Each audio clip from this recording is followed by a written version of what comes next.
seringkali kami mendapatkan kartu keluarga palsu, KTP palsu. Ada. Ya, seberapa yakin sih Bapak? Wah, memang tidak ada oknum-oknum yang mengatasnamakan Disduk Capil. Iya Pak, kami ada nguruskan bayar 600.000. Jadi kita gini Mas, Tak connect dengan BPS itu bagaimana Pak? BPS itu dia memakai sistem presentasi. Jadi dia kemarin sempat kita protes. Iya, ada yang dia BPS yang menyumbang terbanyak sebetulnya bukan di IKN, justru di Assalamualaikum warahmatullahi wabarakatuh. Kembali lagi di podcast Sampul Said. Hari ini kita langsung datang ke Dinas Disduk Capil Kabupaten Penajam Pasir Utara. Langsung ketemu dengan Kepala Dinas Pak Waluyo. Biasanya dipanggil Pak Waluyo, Pak. Iya. Kalau di teman-teman ASN biasanya dipanggil apa, Pak? Sama aja. Oh, Pak Waluyo. Iya. Udah berapa lama bertugas di Disduk Capil, Pak? Oke, terima kasih. Assalamualaikum warahmatullahi wabarakatuh. Terima kasih Iya. Sampul Said yang telah berkunjung di kantor Disduk Capil. Mungkin ruangan saya sederhana, Iya. tapi banyak membantu masyarakat. Amin, amin. Jadi saya bertugas di Dukcapil. Saya dilantik tanggal 26 November tahun 2023. Jadi sudah berjalan 3 tahun. Kurang lebih 3 tahun, Pak, ya? Kurang lebih 3 tahun saya berjalan menjalankan tugas yang diberikan dari kementerian melalui bupati, bertugas di Dukcapil. Oke, kita disclaimer dulu ya. Beliau adalah satu-satunya beliau adalah satu-satunya kepala dinas yang SK-nya langsung ditandatangani oleh Kemendagri, Pak? Atau Pak Tito ya? Rekomendasi dari Kementerian Dalam Negeri. Ya, Pak Tito, langsung Pak Tito ya. Nah, jadi beliau adalah orang yang hari ini bertugas yang ngurusin jumlah penduduk dan administrasi kependudukan di Kabupaten Penajam Pasir Utara. Saya nggak mau panjang kali lebar, Pak. Saya pengen ngobrol langsung terkait tentang kondisi jumlah penduduk kita di Kabupaten Penajam Pasir Utara. Pak, berapa sih jumlah penduduk kita di PPU itu sebenarnya, Pak? Oke, terima kasih.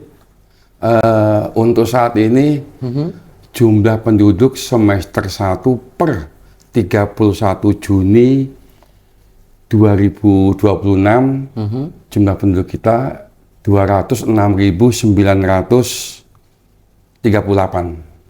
200-an, Pak ya? 206.938. Jadi jumlah penduduk kita dibanding kemarin Desember 2025 masih sekitar 205.000 sekian. Jadi ada penambahan dari 2025 ke 2026 semester 1 ini sekitar 1.400 sekian. 1.400-an, Pak ya. Ada peningkatan kurang lebih itu yang menyumbang di daerah mana, Pak? Apakah ini terbagi dari 4 kecamatan atau penyumbang besarnya karena IKN ada di tempat kita maka itu penyumbang besarnya? Jadi begini, penambahan penduduk itu ada beberapa item, ya. Ada yang datang, ada juga yang pindah, ada juga melahirkan, ada juga meninggal. Kalau itu kita tidak hitung yang pindah, mungkin yang datang banyak. Jadi antara penduduk yang datang dan yang pindah seimbang aja. Seimbang, Pak ya. Ya, ada yang lahir, ada yang meninggal. Ada yang meninggal. Yang menyumbang terbanyak sebetulnya bukan di IKN, justru di Penajam. Oh, Penajam ya. Jadi IKN ini kalau menurut saya lihat tracknya itu belum banyak berpengaruh orang berpindah ke Penajam ini karena IKN, tidak. Justru penduduk yang banyak pindah ada di Penajam. Oh, orang yang dari luar pindah ke Penajam. Ke Penajam, gitu, ya? iya. Rata-rata itu dari daerah mana, Pak, yang Bapak ketahui?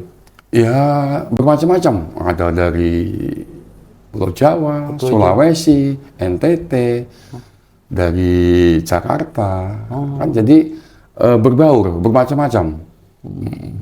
Dominasi berarti di Kecamatan Penajam atau di wilayah mana, Pak? Atau di Kecamatan Penajamnya? Yang terbanyak pendatang itu ada tinggalnya di Kecamatan Penajam. Kecamatan Penajam. Kalau jumlah penduduk di Kecamatan Penajam sendiri itu? Jadi jumlah penduduk di Kecamatan Penajam itu jumlahnya 100.685 jiwa. Sepaku 42.966. Betul. Itu jumlah penduduk yang ada di... Jumlah keseluruhan dari 4 kecamatan itu jumlahnya 206.938 jiwa. Semua 4 kecamatan. Dan itu sudah mencakupi secara keseluruhan di 4 kecamatan ini, Pak? 4 kecamatan. Pak, ini menarik nih kalau bicarain tentang jumlah. Kalau di periode sebelumnya, arti periode maksud saya di momentum politik kemarin, jumlah kursi kita itu masih di 25, Pak ya? Iya. Nah, ketika itu masih ada 180-an kurang lebih ya jumlah penduduk kita. Dan saat ini sudah 200. Artinya, kalau memang itu memenuhi, dipastikan jumlah kursi kita di pesta demokrasi selanjutnya untuk pemilihan legislatif, jumlah kursi kita bertambah, Pak?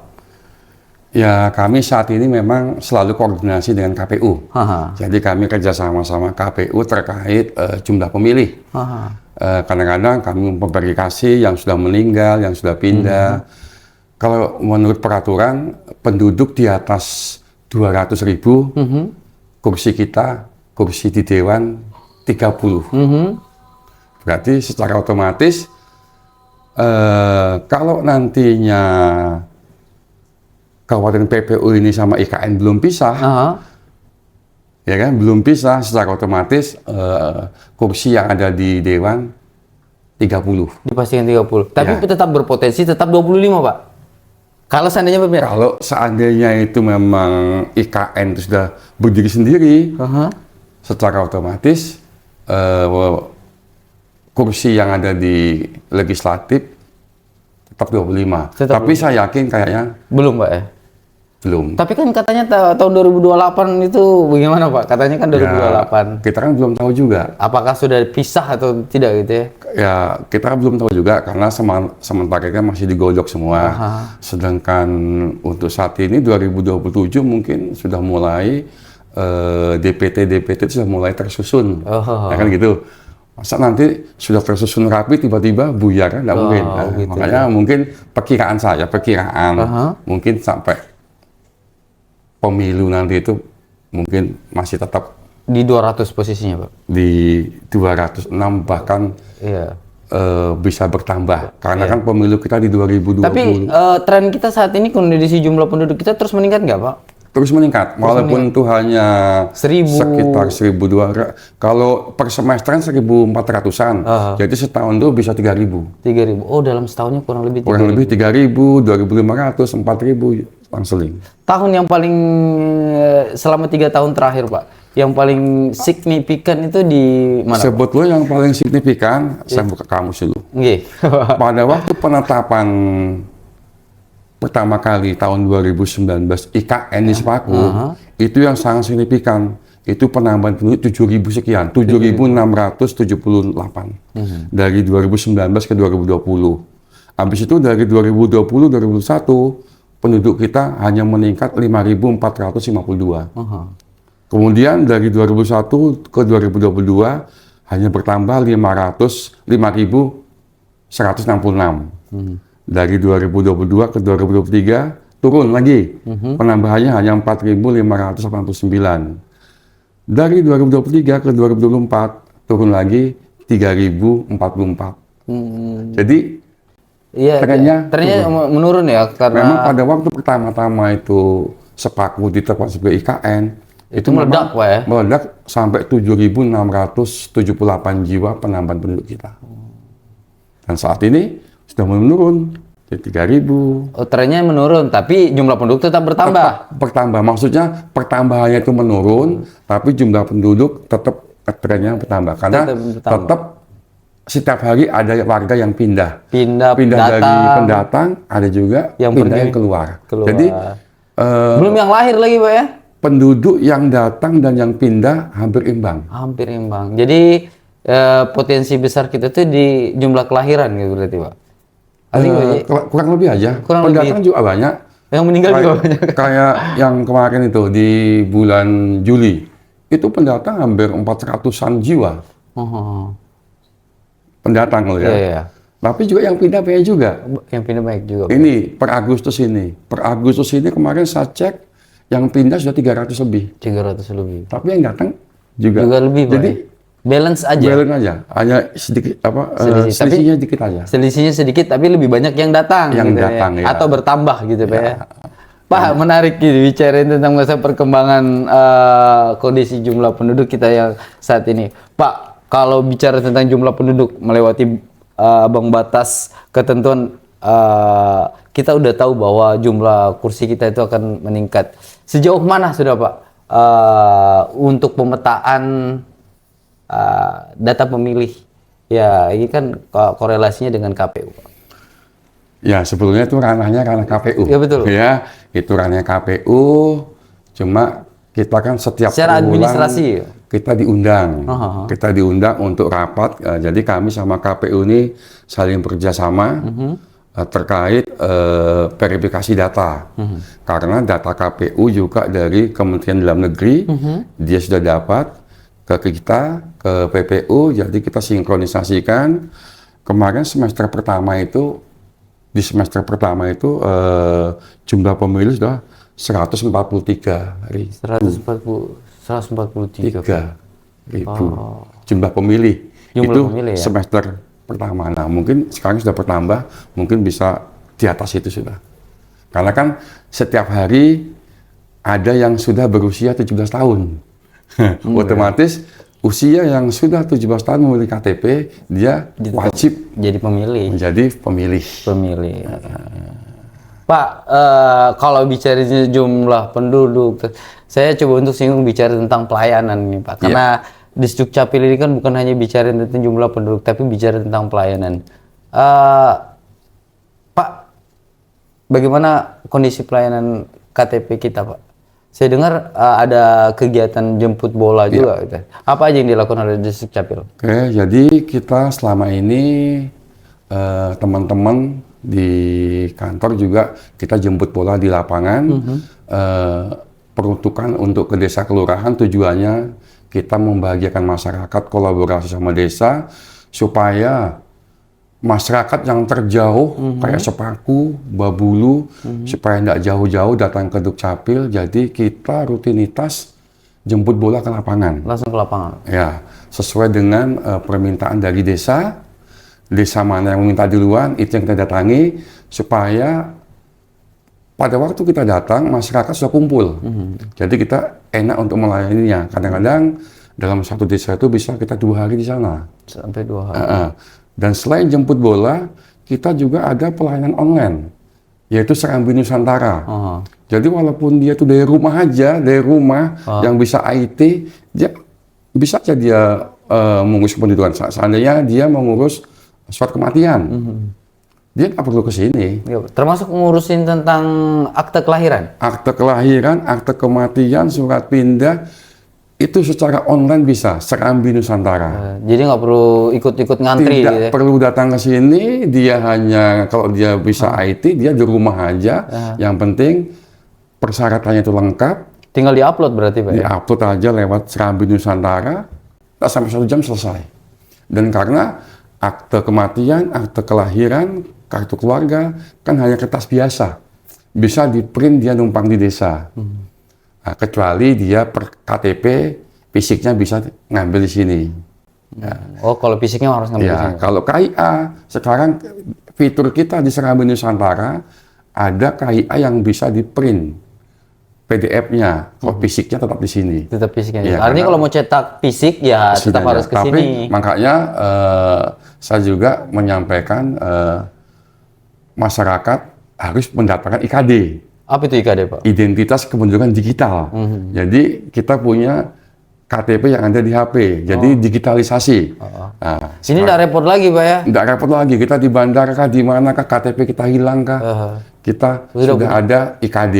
Nah, sekarang itulah saat ini yang kita gencar-gencarkan.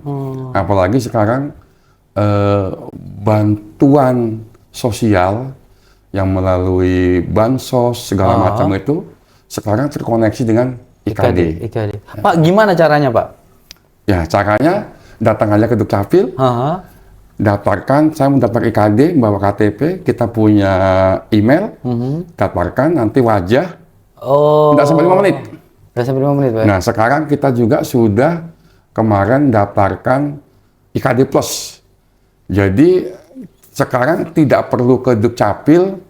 Bisa daftar sendiri? Staf-staf kami yang sudah kita daftarkan, di mana ketemu, tolong saya daftarkan IKD, sudah bisa. Jadi teman-teman di Dukcapil yang hari ini bertugas di dinas ini, ketika ada aktivitas di luar atau lagi nongkrong di tahu, ngopi-ngopi, iya. Yang terdaftar kita daftarkan ada 45 orang. Ada 45 orang? Ya, karena kita ada IKD Plus, karena tadi itu adanya perlinsos, perlindungan sosial itu kan semua dari IKD. Jadi kita sekarang ini kita gencar-gencarkan untuk pendaftaran IKD. Itu staf-staf kita di dinas ini, Pak? Staf Dukcapil yang sudah kita daftarkan 42 orang tanpa di kantor. Artinya biar di luar jam kerja? Luar jam kerja silakan didaftarkan. Bisa didaftarkan dan bisa berkomunikasi langsung. Bisa langsung, Pak, seandainya kita ngopi ketemu pegawai Dukcapil yang sudah dia dapat IKD Plus. Saya dapat IKD sudah daftarkan. Bisa langsung didaftarkan. Paling lama 10 menit. Kalau jaringannya teknik bagus. Jemput bola juga sih sebenarnya gitu ya. Karena ini baru berjalan sekitar 2 bulan karena perluasan tadi itu. Kebetulan juga kita saat ini juga mengejar IKD karena kita juga di target nasional. Target kami di Dukcapil ini seluruh Indonesia targetnya 30% dari jumlah perekaman. Jumlah perekaman. Iya. Tapi alhamdulillah walaupun kantor kita jelek masih numpang. Tertinggi IKD-nya se-Kalimantan Timur. Ya, karena mobile-nya tadi itu, Pak.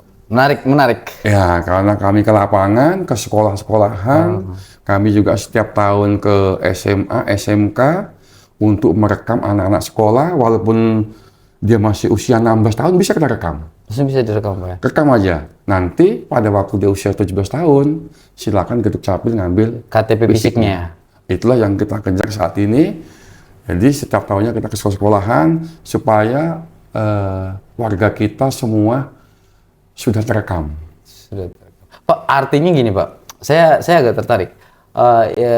Seberapa yakin sih Bapak bahwa memang tidak ada oknum-oknum yang mengatasnamakan di Dukcapil? Ya kan kita nggak tahu, Pak ya. Kalau di daerah luar itu masih ada potensi semacam kayak ternyata buat KTP harus bayar gitu. Buat kartu keluarga, buat kartu keluarga ataupun administrasi lainnya itu ternyata bayar. Itu bagian dari cara Bapak atau bagaimana? Ya, jadi insya Allah selama hampir 3 tahun kami setiap apel pagi itu yang kami sampaikan ke pegawai kami. Yang jelas di Dukcapil ini semua gratis.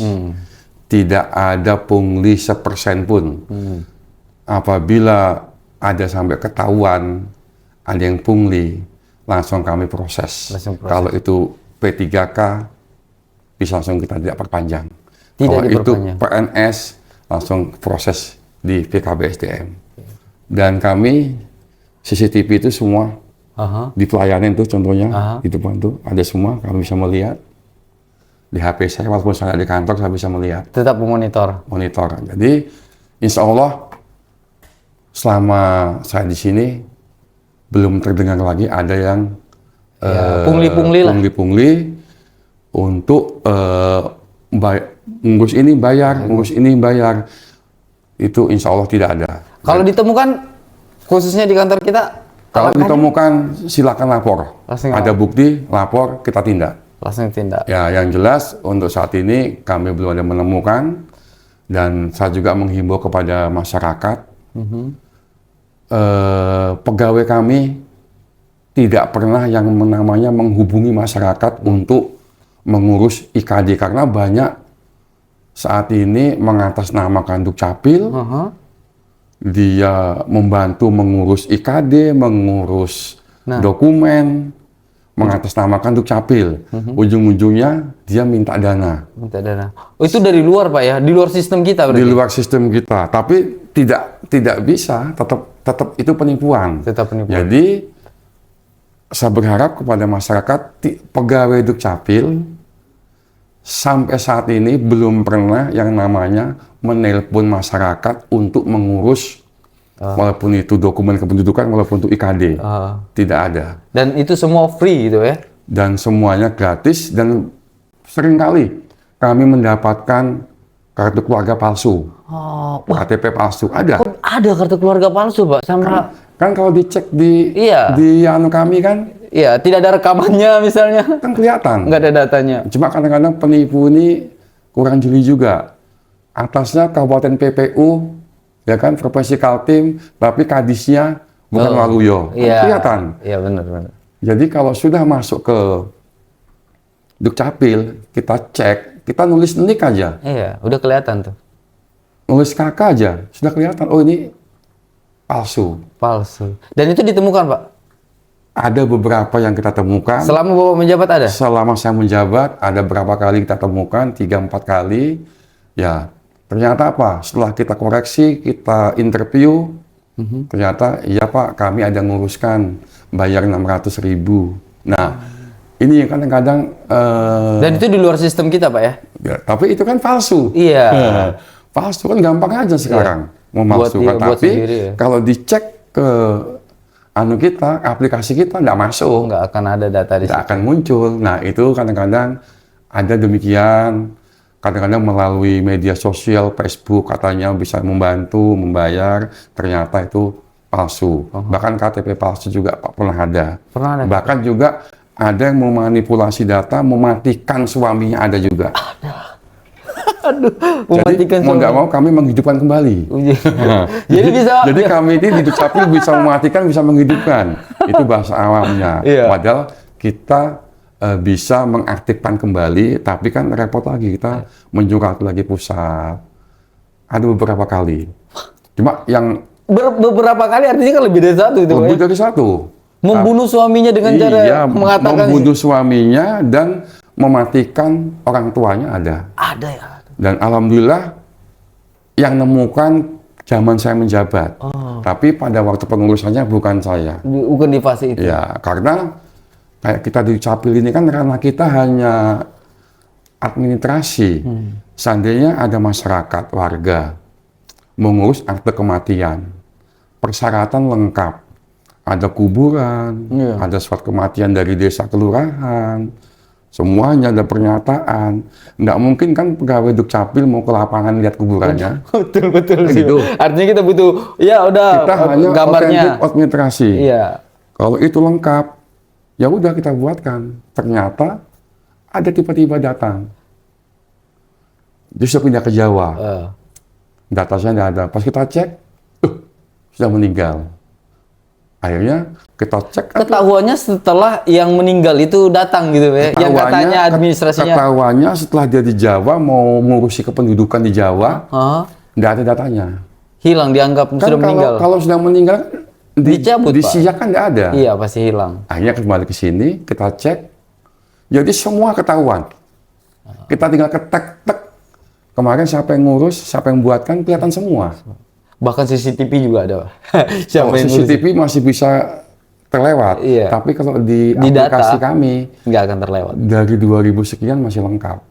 Oh, seandainya Mas Said kemarin ngurus surat cerai atau surat kematian, kita buka aja nick-nya. Oh iya ini, oh iya kemarin operatornya si A, kelihatan semua. Termasuk operatornya berarti. Operatornya. Makanya operator itu seandainya ada yang memakai. Ngeri banget Pak, saya kaget ini. Ada yang bisa sampai, itu kebutuhannya biasanya untuk warisan ya? Kalau yang perempuan kemarin kita cek ternyata nikah lagi. Kalau kemarin itu yang anaknya mematikan orang tuanya, bahkan orang penajam. Itu warisan. Sempat sampai mau ngamuk-ngamuk, sampai sabar dulu Pak, aku bilang. Sabar, aku bilang. Tidak perlu membawa orang banyak, kita selesaikan. Kita cek. Kita tanyai. Kan kelihatan semua Pak ini, siapa yang mengurus. Nggak bisa dibohongi aplikasi kami. Ya. Diketek muncul, oh tanggal sekian, Bapak kenal ini, itu anak saya, ya itu saya yang ngurus. Itu yang ngurus gitu. Jadi clear bahwa memang tidak perlu ragu dan tidak perlu takut, semua administrasi tercatat. Jadi jangan pernah coba-coba untuk membuat penipuan gitu ya. Baik itu di internal, baik itu di luar, apalagi di internal gitu kan Pak ya. Kalau di internal kelihatan juga kemarin yang make ini siapa? Aplikasi ini siapa? Oh ini kemarin operatornya si A, yang make bukan dia, kelihatan juga. Jadi nggak bisa ditipu. Jadi ya gitu. Kalau ada yang berupaya coba melakukan itu pasti ketahuan. Oh ini jam sekian kemarin ada merubah data, kelihatan semua. Sak jam-jamnya ada semua. Karena sistem kami kan langsung terpusat Mas. Terkonek Pak. Jadi terkoneksi pusat, jadi kami sinkron. Makanya dia bilang, oh ini data Dukcapil enggak, karena kami data dari pusat juga. Iya. Ya mungkin enggak cocoknya, mungkin kalau di lapangan bisa aja jumlah kita banyak karena mungkin ada yang meninggal dan diuruskan kematian. Jadi kita gini Mas. Tak connect dengan BPS itu bagaimana Pak? BPS itu dia memakai sistem presentasi. Jadi dia kemarin sempat kita protes. Iya betul. Dia BPS, dia data penduduk yang ada di Penajam, ya kalau salah, yang belum pindah pun dicatat. Terus dia pakai spekulasi setiap tahunnya naiknya sekian persen. Padahal kan saya kita punya data ya? Punya data dari yang hidup, yang mati, yang pindah gitu ya. Kan jelas. Gitu, ya mungkin di situ mungkin dia BPS juga punya sendiri ya kan, tapi perhitungan sendiri. Kemarin sudah kita kasih kalau terkait data silakan komunikasi ke Dukcapil, kami terbuka, yang penting secara resmi kami kasih data. Cuman saya agak bingung Pak, ketika lagi presentase di pusat yang dipakai itu data BPS terus. Nah, nggak tahu saya kok BPS yang dipercaya. Betul nggak Pak? Kadang-kadang demikian. Karena tadi itu BPS kan tinggi betul, akhirnya apa? Capaian-capaian yang ada di kabupaten kota tidak tercapai karena data target tinggi BPS. Padahal kayak kemarin itu saya lihat di Bapelitbang penduduk tahun 2025 sudah 400. Itu sudah. Nah, dia punya ini prediksinya selalu tinggi. Seharusnya kalau dia prediksi setiap tahunnya bertambah 2,5%. Berapa persentasenya kan terlihat gitu ya. Nah, tapi kok ketinggian, wah. Iya, jadi karena menurut saya gini Pak, data ini berpengaruh terhadap bagaimana suplai pusat terhadap daerah. Iya. Karena jumlah penduduk kita juga demikian. Kalau kita kan jelas sudah kami terkoneksi ke pusat, terkoneksi dia. Dan kami juga setiap 6 bulan sekali, setahun 2 kali kami menarik data. Itu pun dari pusat juga kan. Data konkret sebetulnya yang paling memungkinkan diambil itu dari Kemendagri Pak ya? Mendagri sama kita sama. Iya. Ya maksudnya dari Dukcapil ya atau koneknya jelas sudah. Kalau untuk lain-lainnya karena memang kita dipercaya dan semua data dari Kementerian Dalam Negeri yang tersebar kan dari Kementerian Dalam Negeri semua. Gitu. Cuma memang BPS ini dia prediksi kenaikannya sangat tinggi. Sebenarnya sama aja cuma ketinggian kan gitu. Ketinggian. Ya. Betul. Saya suka banget Pak, karena jujur ya apa yang Bapak sampaikan tadi ini menginspirasi kita semua bahwa memang ada hal yang sebenarnya terkesan biasa-biasa aja dan ternyata setelah kita kulik banyak kejadian unik di Dukcapil, khususnya beberapa hal. Dan menariknya lagi Pak Waluyo juga menjelaskan bagaimana hari ini menjelaskan ketika ada oknum-oknum yang berupaya, itu akan semua terlihat dengan sistem. Iya, dengan sistem. Pak Waluyo, terakhir Pak Waluyo, untuk pesan di masyarakat kita terkait tentang ke Dukcapil. Oke, untuk masyarakat Kabupaten Penajam Pasir Utara, saya menghimbau kepada masyarakat yang belum memiliki dokumen kependudukan, contohnya KTP, segera datang ke kantor Dukcapil atau pada waktu kita jemput bola silakan datang dengan membawa kartu keluarga, akan kita rekam. Kalau Bang belum rekam, kita buatkan KTP. Jadi jangan terpengaruh dengan media sosial sejenis Facebook untuk menguruskan ada jasa. Sekali lagi, di Dukcapil serupiah pun tidak dipungut biaya. Dan harapan saya segera juga daftarkan KTP digital, yaitu IKD. Segera daftarkan ke Dukcapil. Dan tambahan,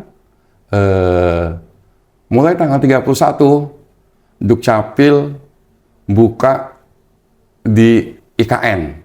Kami dimintai bantuan di mall pelayanan publik yang ada di KN. Jadi nanti mulai tanggal 31 kami dalam beberapa hari sekali kami standby di sana. 31 Agustus. Kita mulai. Jadi bagi masyarakat yang ada di sekitar IKN, Sepaku, apabila mau mengurus kependudukannya, silahkan. Nanti tanggal 31 kita standby di sana. Mungkin ada jadwalnya, karena kita juga kerjasama sama otorita terkait di mall pelayanan publik. Mall pelayanan publik. Oke, makasih Pak Waluyo. Terima kasih sudah diterima. Kami dari tim Sampul Said mengucapkan terima kasih banyak atas sambutannya dan informasi-informasi penting yang disampaikan. Saya bareng dengan teman-teman tim sekali lagi mengucapkan terima kasih banyak. Saya Said Hasan bareng dengan Kepala Disdukcapil Kabupaten Penajam Pasir Utara Pak Waluyo undur diri. Billahi taufiq wal hidayah. Assalamualaikum warahmatullahi wabarakatuh. Waalaikumsalam warahmatullahi wabarakatuh. Makasih banyak Pak. Kalau ada apa-apa panggil lagi, masih banyak yang perlu kita gali.